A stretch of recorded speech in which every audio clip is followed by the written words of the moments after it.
अस्सलाम वालेकुम दोस्तों, आज आपको स्किन एलर्जी का ट्रीटमेंट जो है वो आपसे शेयर करने जा रहे हैं।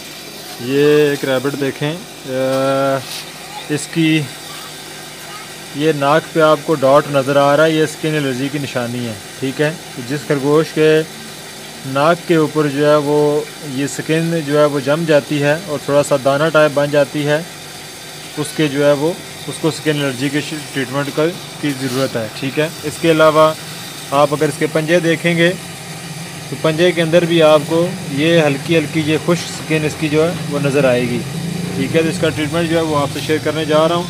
इसका ट्रीटमेंट आप देखें कि इसको हम कैसे जो है वो ट्रीट करते हैं और इसका इलाज क्या करते हैं।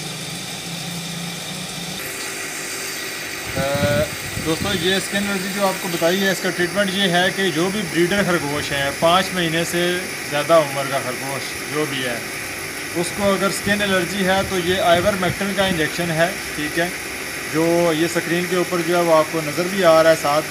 ठीक है, ये इंजेक्शन आपने 0.2 cc, अगर आप थोड़ा सा इसको देखेंगे तो ये 0.2 cc 2 पॉइंट जो है वो आपने यूज़ करना है ब्रीडर खरगोश के लिए, जो भी आपका 5 महीने से ज़्यादा उम्र का खरगोश है। इंसुलिन सिरिंज आपने यूज़ करनी है और इसके लिए आपने इसको लगाना इस तरीके से है कि इसकी जो ये गर्दन की स्किन आपको सामने नज़र आ रही होगी, स्किन को आप यहाँ से पकड़ेंगे, पकड़ के इसको थोड़ा सा ऊपर खींचें और खींचने के बाद आप इसको इसकी स्किन के अंदर इंजेक्ट करके प्रेस कर दें।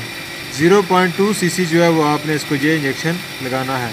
इंजेक्ट करने के बाद इसको निकाल दें और बड़ी आसानी के साथ जो है वो आपका ये तकरीबन 5 से 6 दिन में आपका ये खरगोश जो है वो बिल्कुल ठीक हो जाएगा। अगर समझते हैं कि ये ठीक नहीं हुआ तो आप इसको तकरीबन 8 दिन बाद दोबारा 0.2 cc की डोज़ आपने इसको लगानी है, तो ये 2 डोज़ में बिल्कुल ठीक हो जाएगा।